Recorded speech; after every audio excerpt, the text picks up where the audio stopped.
Day TGFM Nation! Ayan. So welcome everyone to our Simbalay. And for those who are joining us for the very first time, we welcome all of you.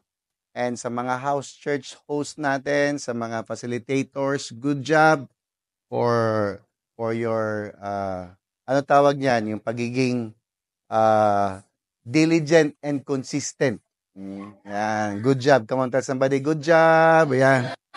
And welcome to our day or week 21, the day of the Lord. Now we will be moving forward to what we have left last week about the safest place on earth. Come on, say it with me. Safest place on earth. Yeah, safest place on earth. Ba't ganyan? All right. So I'd like to start with this statement. You usually normally maririnig nyo to sa akin, and this is actually a quote from my favorite pastor, Dr. Miles Monroe. Lagi-lagi niya sinasabi that everything in life will only work effectively under principles. Everything in life will only work under principles. So, God will not honor anything outside the principles He has set in creation. Kasi of all, I believe if you are a creator, no, you would never create something na wala kang ilalagay na rules and regulation. Right? Kasi kasama talaga ng na-create mo is to put an order. And principles and laws are always there para may order to protect the creation. We're created in the image and likeness of God, and we exist in this world, in this earth, with certain laws and principles so that we can navigate life effectively. Kaya pag wala kang alam sa principles and laws, no, you will not only violate the laws and principles, but you will really suffer the consequence of being ignorant, no? Sa pagiging ignorante or probably sa pagiging disobedient or not obeying the principles and laws. So in life, if you notice, and times you would see, you always see this one, nakikita nyo to, na the higher you want to go, the lower you need to be. Do you believe on that? Because that's a principle. Because, kung gusto mong, if you want to go higher, then the only time, it's easier to go higher. But if you want to be sustained, if you want to stay there for quite a long time, then you need to build a strong foundation, and that's going to be lower, right? So that's a principle that we need to take heed in life. Kaya dapat alamin natin more than any knowledge or anything around us, sa mga bagay-bagay na alam natin, alamin natin yung laws and principle. Huwag natin alamin masyado yung buhay na may buhay. Minsan, ang galing nating makialam sa mga bagay-bagay o buhay-buhay na hindi naman atin, pero wala kang alam sa buhay mo. Okay, magbago na tayo. Lalo na mga taga-TGFM, are you there? Okay, wala tayo sa TGFM para magchismis o para magmarites o whatever. No, we need to be mindful with our steps since we are already in the last days, and we need to make use of our time. We need to be effective in all our dealings, and we don't want to waste our time. Time wasted is life wasted. Okay, always remember that. Alam natin yan. So, let's move on with this principle because I have, last week, I've talked about certain things, principles na para maging successful tayo, and kailangan may tamang proseso. And we will highlight rather, no, yung pamamaraan, yung ways on how we can really navigate effectively while we are still here on earth. Kasi lahat may process. Come on, tell somebody, lahat may process. Come on. Okay. So again. The higher you want to go, the lower you need to be. Let's look at the scriptures na quote natin to last week about the life of our Lord Jesus Christ when He was here 2,000 years ago. Sabi dito, Luke recorded this one, Jesus increased in wisdom and stature, in favor with God and man. So Jesus increased in wisdom and stature, in favor with God and with men. So, yung growth ni Jesus, hindi nangyari overnight. Yung increase niya, it didn't happen actually. I mean, hindi siya nagkaroon ng wisdom. Yes, I believe, even at the age of 12, he has already wisdom because he already knew. Alam na niya yung kanyang assignment, alam niya yung vision niya, alam niya yung purpose niya. But the Bible says that it grew even more in wisdom and stature and with favor. How many of you would love to grow in favor of God and in favor with man? Diba? So, that's totally different thing. And I believe, lahat tayo gusto niyan. But it took Jesus 18 years to get that favor. Hindi yan siya parang nandyan lang. After his time in the temple, when di ba, yung nakasama niya yung nanay tatay niya at kinuha siya doon from the temple, it took him 18 years. No, bago siya na-launch sa kanyang purpose. Bago siya na-launch to really do his and fulfill his assignment. So, yung 18 years period na yan, which I believe is a humbling experience for Jesus, actually, yun ang nag-build at nag-increase ng kanyang wisdom.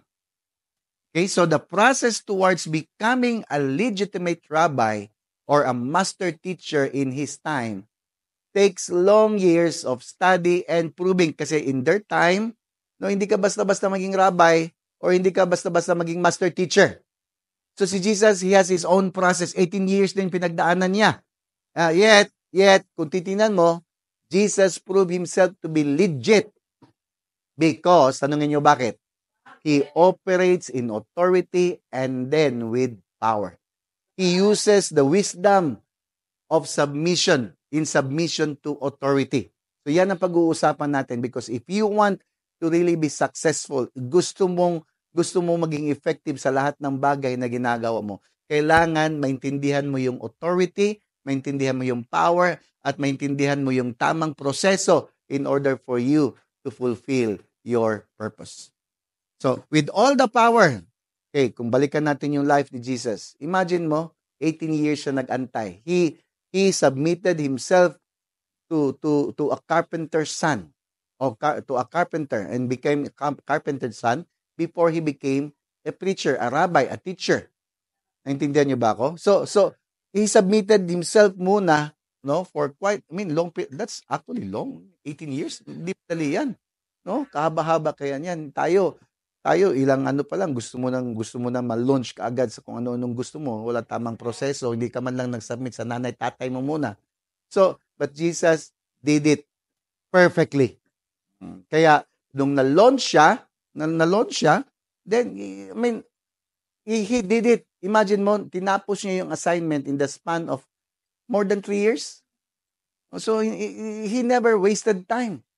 So, yan ang gusto natin mangyari sa buhay natin. Na walang masayang na oras sa mga gagawin natin. Jesus, with all the power that he can demonstrate any moment at any time, he is making sure, ginawa niya, minabutin talaga niya that he puts himself first under someone's authority. Andiyan ba tayo? So, he submitted himself to his physical parent, which is Mary and Joseph.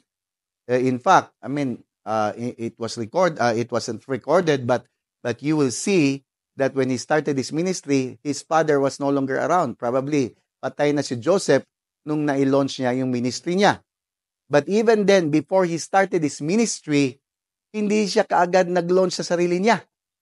He himself first submits to someone's authority. Kaya gustong-gusto ko yung statement ni Dr. Miles na everything submits to something in order to function, grow, and prosper. Kaya sabihin mo sa katabi mo, huwag kang magmadali. Come on. Ha? Bahala, slow, basta tuloy-tuloy lang. Ha? May term dyan. May term, ha? Slowly but surely. Tingnan mo yung katabi mo. Slowly but surely. Okay? So Jesus, our Lord, our Yahushua, initiates submission himself to John the Baptist's authority first. Paano? Through water baptism. So hindi niya kaagad ni launch yung sarili niya. Hindi siya nag self-proclaim. Now I already submitted myself 18 years to my parents. Now it's my time. Parang ganon. No? No, no, no, no. He himself submitted. No? He initiates submission, no, to someone in authority ahead of him, because John the Baptist was his cousin, and John the Baptist was already in the ministry ahead of him.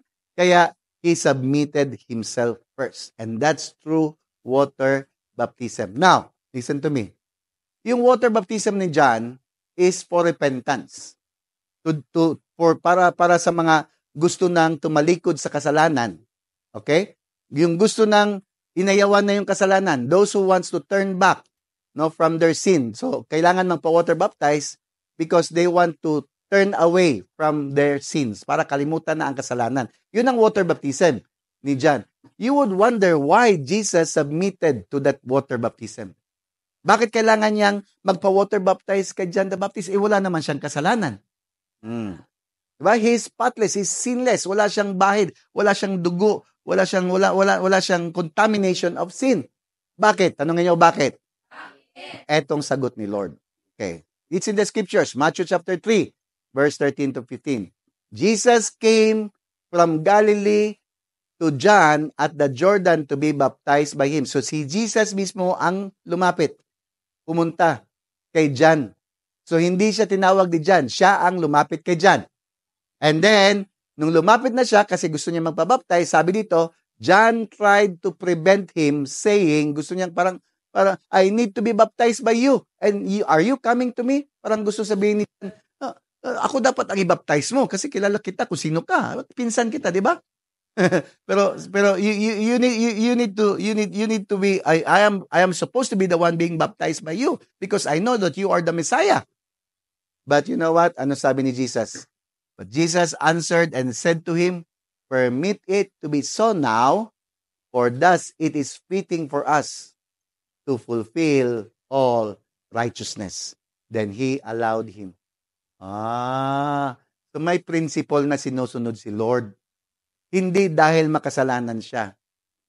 He understood primarily dahil nandito siya sa ibabaw ng mundo, kailangan niyang mag-obey sa principle. You do not start with power. You start with authority.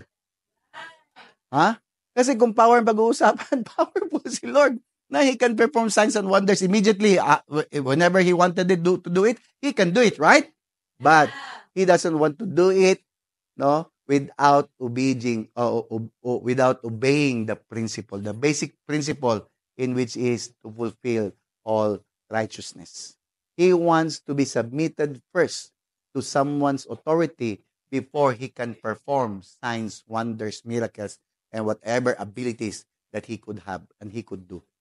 Are you following? So, dapat ganun din tayo. Tayo, gusto na natin maging independent, no? Kasi may mga taong gusto maging independent, gusto nang umalis sa bahay, kasi gusto na mag-asawa.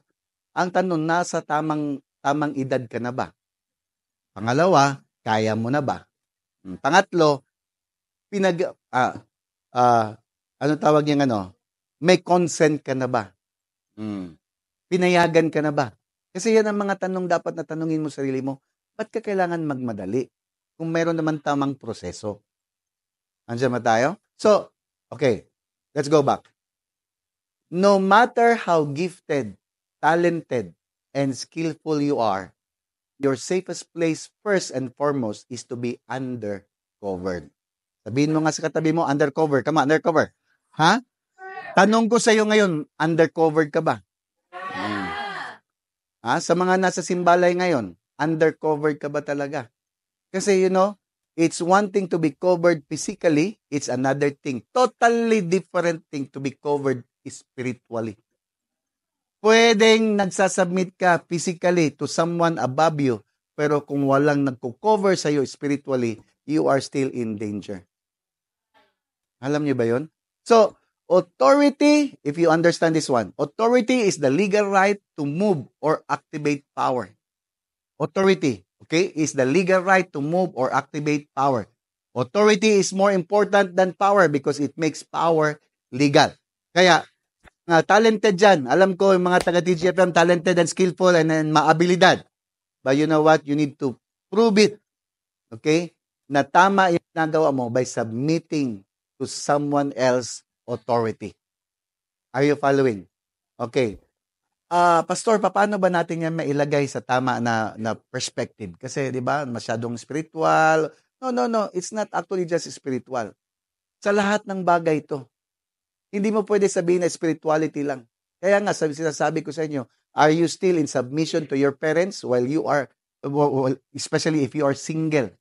Especially if you are in the years where, lalo na tayo dito mga Pinoy, no? Tayo mga Pinoy, ilang years ba bago ka pwedeng pakawalan ng tatay-nanay mo? 18. 18 more. Pero may iba dyan, mga 30 anyos na, andyan ka pa rin sa tatay mo. Ha? Oh, no, in the United States, actually pag 18 ka, ilo-launch ka na, no? Pakakawalan ka na so that you can be independent, with whatever things. At least may concept, may law sila na ganyan. So that's in the physical, aspect. Probably if you have talents, if you have abilities, if you are gifted, for example, napakatalino mo or yung pinakamadali example, pinapaka-artista mo o artistic. No, magaling ka. I mean, may mata ka. Pero you know what? If you do it by yourself, it will take you a long period of time para ma-launch talaga. Para makita ka. Pero if you submit to someone else ahead of you and allow yourself to be under with, you will see. Makikita mo na mag-grow ka rin. Kasi principle yun. Kahit sabihin mo pa sa akin na mas matalino ka at mas magaling ka sa teacher mo, sa kung sino man ang boss mo, again, principle yan na mag-submit ka lang. Be patient. Kasi minsan, ang minsan at madalas. Kaya tayo short circuit dahil wala kang patience. Kaya ka minsan nadidepress dahil nababiolate mo yung principles of becoming humble. Kasi ang goal kasi talaga ng Lord is for us to be humble. Humility is the key. Kaya nga pag masyado ka mataas kasi magaling ka, humble down ka ng Lord. And for some time, sa mga tao, minsan, na-humble down ka too late in your life. Saka mo pa ma-realize. Why not start while you are young? Humble yourself. No? Put yourself being covered by someone above you. Kahit di mo na kailangan tingnan yung edad. Tingnan mo lang yung experience. No? I mean, I'm telling you guys, when you submit yourself to someone above you, no, it's a form of humility. The Lord will honor you because that's a principle. But you must be willing. Tanungin niyo bakit? Authority is more important than power. Okay? Because yung power mo, which is your ability, your talent, your gifts, your skills, magkakaroon lang yan siya ng authority. Magkakaroon lang yan siya na makakapag-operate ka lang yan when you submit to someone's authority. Mas maging effective ka lang or mas mag-grow yan, mas mag-increase pa yan if you submit to someone else's authority. Power without legitimate authority is energy without permission. Kaya kahit sa ministry, may mga ministers talaga na kung sasabihin natin, titingnan natin, mga powerful talaga. They can cast out demon by their words. They can cleanse the leper or they can heal the sick by not even laying on hands, just command those. I mean, may mga power na ganyan, may mga abilities na ganyan. Pero ang sustainability ng ministry, hindi ganun ka ang tawag niyan, yung parang stable. It's because they violate the principle of honoring or submission to authority.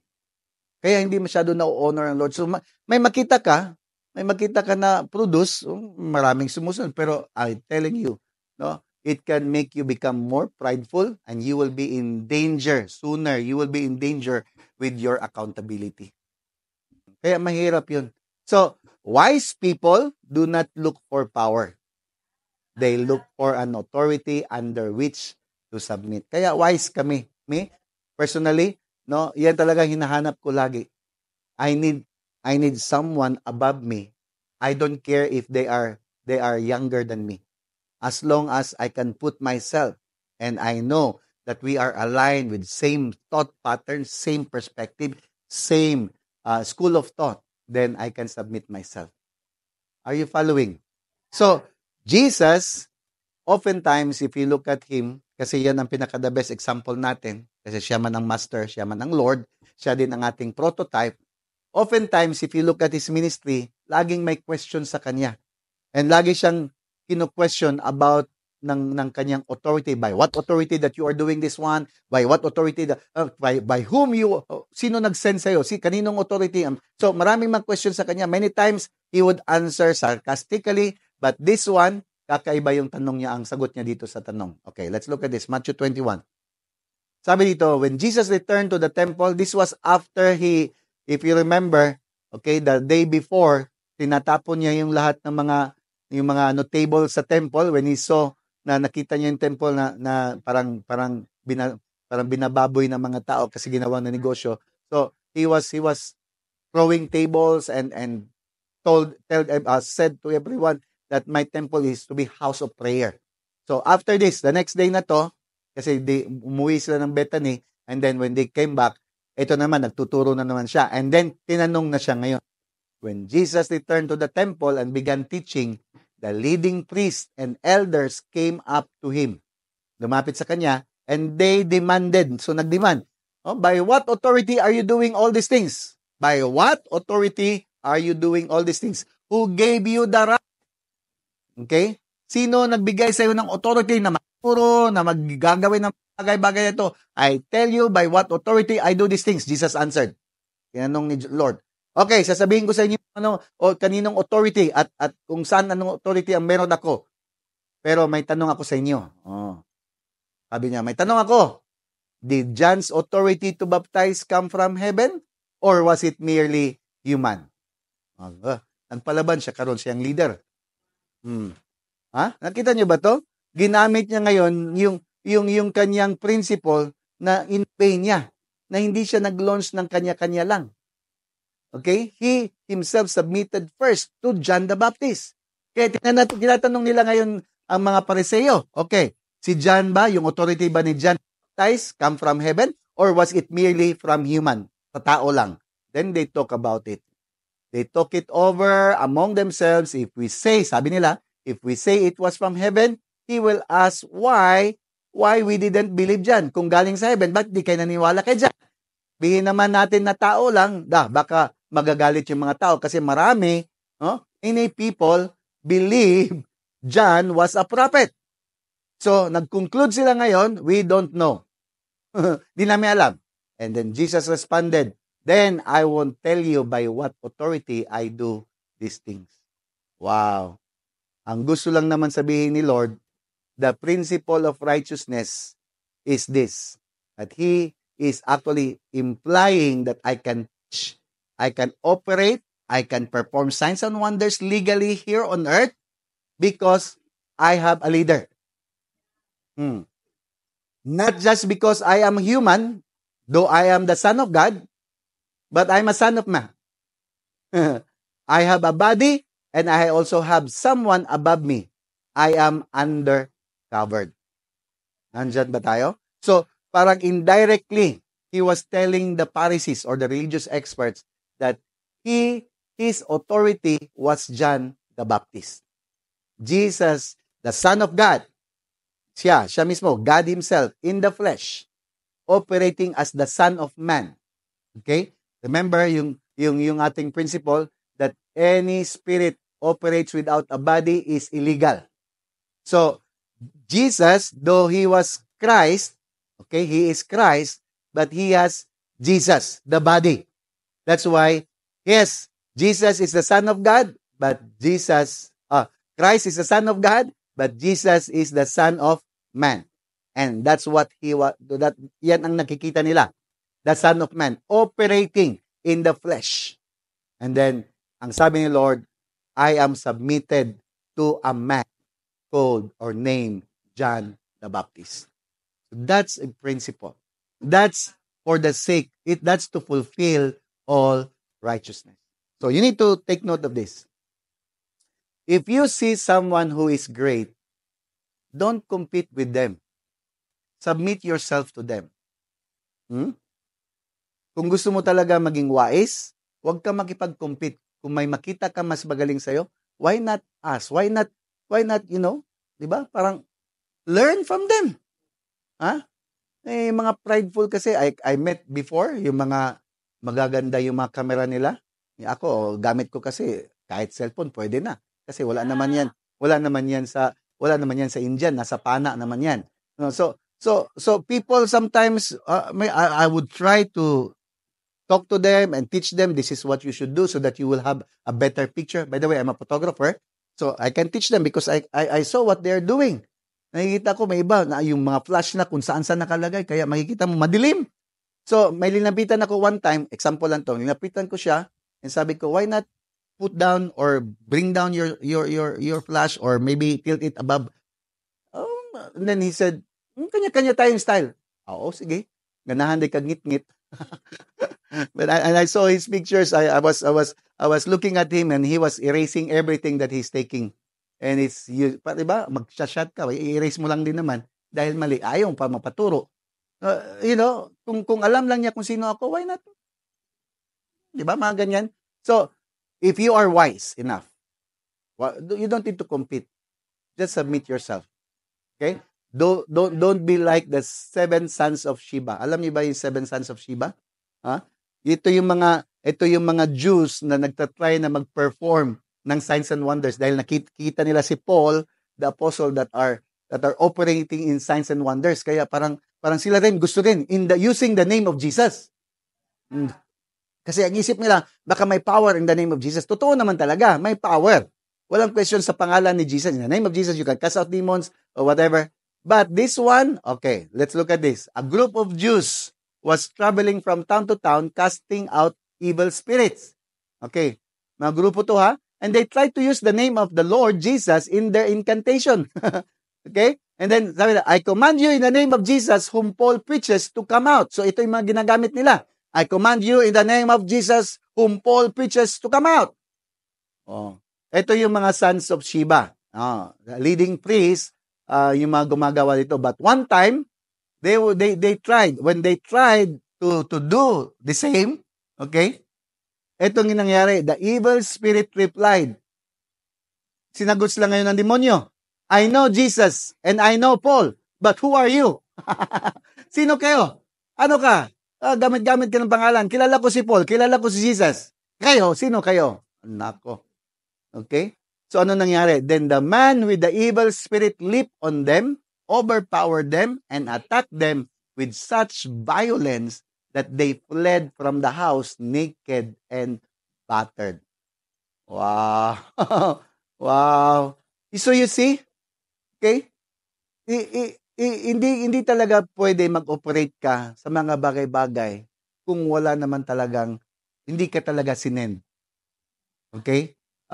Especially sa spirituality, especially in the ministry. You cannot just be a minister just because you graduate from a seminary. No? Kasi sometimes gagawin natin yan dahil graduate ka. Well, meron kang diploma. Walang problema. But ang question, is it really the Lord sending you to start your ministry? Because you need to submit first to someone above who has authority. So that's the same thing with the sons of Sheba. They don't have authority because they don't submit to any among the apostles. They did not submit. Even in fact, if I may tell you, si Apostle Paul, before siya naging apostle, when he was still Saul of Tarsus, ang tigas ng ulo, ayaw mag-submit, kaya gusto siyang patayin. Halos patayin na siya ng mga tao. Kasi wala siyang covering. Until someone reached out on him and put him under cover, then that made Apostle Paul a legal person, minister, to operate in signs and wonders, even preaching the kingdom of God. So, if you see someone who is great and is moving in the direction you want to go, submit to them. Come on, tell somebody, submit. Come on. That is the key to success. So whatever task you're given or whatever vision you have, when you submit to authority, the pressure is completely on the one whom you submitted. So let God do that for you. And let submission to true authority do that also for you. Then you will see everything will just flow smoothly. Ang patayin mo lang naman kasi is yung pride mo. And that's for the moment, for a moment of time, season of time, para mag-grow ka in humility. So, I will talk more about that next week. Kasi next week, pag-uusapan natin yung 6 marks of a true authority where you can submit. Pag-uusapan na next week, no? Ano yung mga totoong marks where you can submit to someone in authority. So, that's gonna be next week. But for now, always remember this. You don't need to compete yourself with others. Okay? Just learn to submit and humble yourself. The key to success is one, humility, submission to authority. That's being under covered. And that's the safest place on earth. Amen? Let me pray. Father, we thank you and praise you, God, for this wonderful time of empowerment, impartation, and even, Lord, giving them, Lord, the revelation of how to operate or navigate life successfully.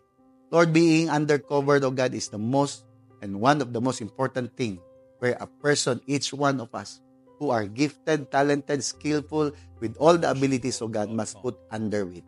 And thank you, Lord, na lahat ng mga taga-TGFM, Lord, will continue to submit themselves, Lord, to the authority above them, physically, and more than that, spiritually. We entrust to you every family represented here. We thank you and praise you for the diligence, for the consistency of all the Simbalais, O God. We declare for more people who will come, who will be joining, whose eyes will be open. And Lord, we thank you also for those DE graduates, O God, who have finished, Lord, the 3 days divine encounter. I declare preservation. I declare, O God, Lord, that you continue to create that hunger and thirst for them to seek more and prioritize more of your kingdom and your righteousness. So entrust to you every family represented in the mighty name of Yahushua. We declare and pray. Amen and amen. Perfect day and Shabbat Shalom.